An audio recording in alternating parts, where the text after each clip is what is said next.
محترم دوستو السلام علیکم، بسم اللہ الرحمن الرحیم۔ دوستو آج کے اس ویڈیو میں ہم بات کریں گے کہ ایک شخص نے 99 آدمی قتل کیے پھر اسے توبہ کی توفیق ملی۔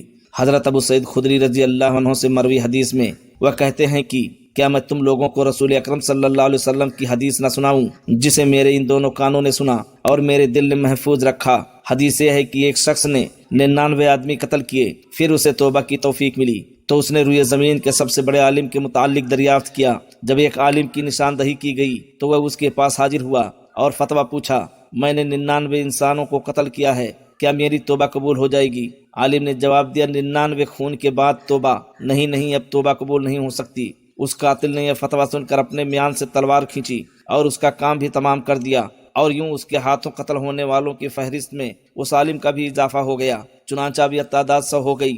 پھر کچھ عرصہ بعد اس کے ضمیر نے ملامت کی تو اس نے پھر روئے زمین کے سب سے بڑے عالم کا پتہ پوچھا۔ اس کی ایک عالم کی طرف رہنمائی کی گئی، وہ اس کے پاس پہنچا اور یہ فتویٰ پوچھا، میں نے 100 خون کیے ہیں، کیا میری توبہ قبول ہو سکتی ہے؟ عالم نے جواب دیا، بھلا تیرے اور توبہ کے درمیان کون سی رکاوٹ ہے کہ توبہ قبول نہ ہوگی؟ ضرور قبول ہوگی۔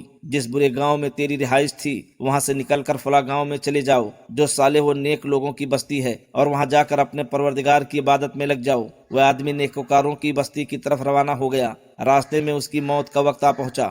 رحمت اور عذاب کے فرشتے اس کی روح نکالنے کے بارے میں باہم جھگڑنے لگے۔ عذاب کے فرشتوں نے کہا، اس نے کبھی خیر کا کوئی کام نہیں کیا، اس لیے ہم ہی اس کی روح قبض کرنے کے زیادہ مستحق ہیں۔ رحمت کے فرشتوں نے کہا، یہ توبہ کی حالت میں نیک بستی کی طرف نکلا ہے، اس لیے اس کی روح ہم قبض کریں گے۔ پھر اللہ تعالیٰ نے ان کے پاس ایک اور فرشتہ آدمی کی صورت میں بھیجا۔ فرشتوں نے اس کے سامنے مقدمہ پیش کیا۔ اس فرشتے نے کہا، دیکھو ان دونوں بستیوں میں کون سی بستی زیادہ قریب ہے، پھر جو بستی اس سے قریب ہو اس کے ساتھ اس کو شمار کرو۔